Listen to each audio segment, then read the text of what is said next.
Okay, boys and girls, for this project, we're going to need oil pastels and some watercolors. Now, don't worry if you do not have these materials at home, you can use other things.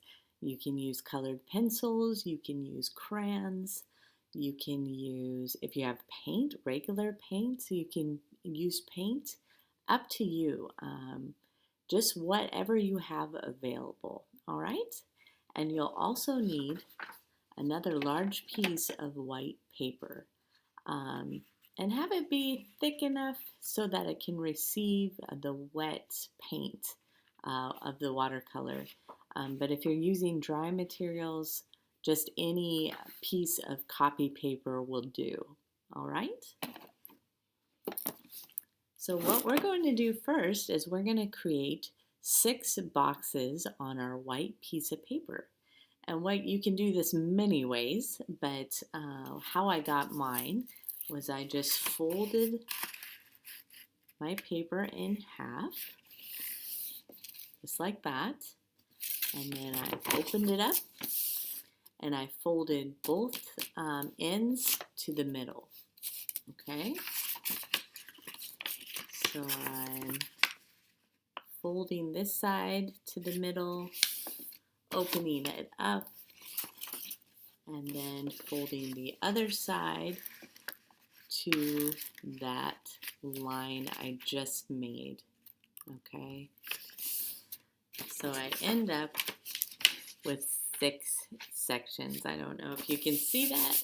I hope so. And then you're going to start with, you can start anywhere. I'm going to start in the corner. And I'm going to get out my oil pastels. And what I love about these, boys and girls, we have used them in class a little bit. But what I love is that they can mix, yeah? So you can mix all sorts of different colors. So I'd like you to try and keep your warm colors together and your cool colors together, just so I know you're kind of understanding the difference between the two. Okay, so you can maybe start with a warm center. We're going to be creating circles like Kandinsky. And you can start in the middle by making a dot and fill it in. Okay, you can make this a little smaller. And then I'm going to get some other warm colors and I'm going to draw a circle around that color. I can make this fat or thin,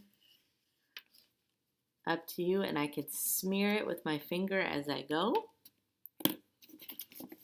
And then I'm going to add another warm layer of orange. I'm going to fill that in and smudge with my finger, filling it in.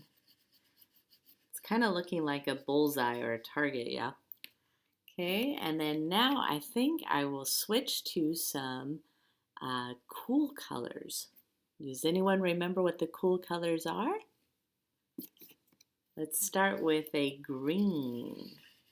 So I'm going to create a rim of light green. I'm going to kind of smudge it into the whole picture here.